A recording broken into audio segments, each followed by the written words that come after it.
భారతీయ currency రంగంలో సరికొత్త విప్లవానికి రిజర్వ్ బ్యాంక్ ఆఫ్ ఇండియా శ్రీకారం చుట్టబోతోంది. మార్కెట్లో ప్రస్తుతం ఉన్న కాగితపు నోట్ల స్థానంలో ప్లాస్టిక్ నోట్లను తీసుకురానుంది. ఈ మేరకు పైలట్ ప్రాజెక్టును త్వరలోనే ప్రారంభించి 2027 నాటికి వీటిని పూర్తి స్థాయిలో అందుబాటులోకి తీసుకొచ్చేందుకు ఆర్బీఐ ప్రణాళికలు రచిస్తున్నట్లు తెలుస్తోంది. అయితే ఈ అంశంలో ఆర్బీఐ నుంచి అధికారిక ప్రకటన వెలువడాల్సి ఉంది.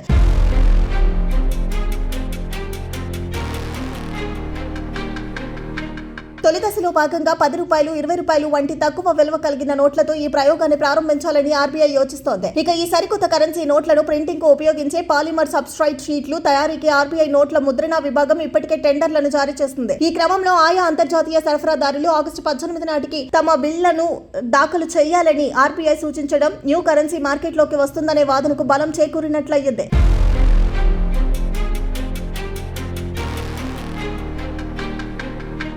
ప్రస్తుతం చలామణిలో ఉన్న కాగితపు నోట్లను రద్దు చేయకుండానే దశల వారీగా ఈ కొత్త ప్లాస్టిక్ నోట్లను అందుబాటులోకి తీసుకురానున్నారు. దేశంలో రోజు రోజుకు పెరిగిపోతున్న నకిలీ నోట్లను పూర్తిగా అరికట్టడం, అలాగే చలామణిలో ఉండే కరెన్సీ నోట్ల మన్నికను పెంచడమే లక్ష్యంగా పాలిమర్ నోట్లను తీసుకువస్తున్నారు. ఇక ఈ ప్లాస్టిక్ నోట్లు నలగవు, చిరగవు, మురికిగా కూడా మారు. అంతేకాకుండా పొరపాటున నీళ్లలో నానినా పాడవవు కనుక ఎక్కువ కాలం మన్నుతాయి. అంతేకాకుండా కాటన్ తో తయారు చేసే కాగితపు నోట్లకు బదులు ప్లాస్టిక్ ఆధారిత పాలిమర్ నోట్లను తీసుకురావడం ద్వారా ఖర్చును తగ్గించుకోవచ్చని ఆర్బీఐ భావిస్తోంది. కాగా ప్రపంచంలోని చాలా దేశాల్లో పాలిమర్ కరెన్సీ చలామణిలో ఉంది. Australia, Britain, Canada, Singapore, New Zealand, Vietnam, Malaysia, Brunei వంటి 40 దేశాల్లో ఈ ప్లాస్టిక్ కరెన్సీ వాడుకలో ఉంది. ఇప్పుడు భారత్ లో కూడా ప్లాస్టిక్ కరెన్సీ చలామణిలోకి వస్తే ఆయా దేశాల సరసన భారత్ చేరనుంది.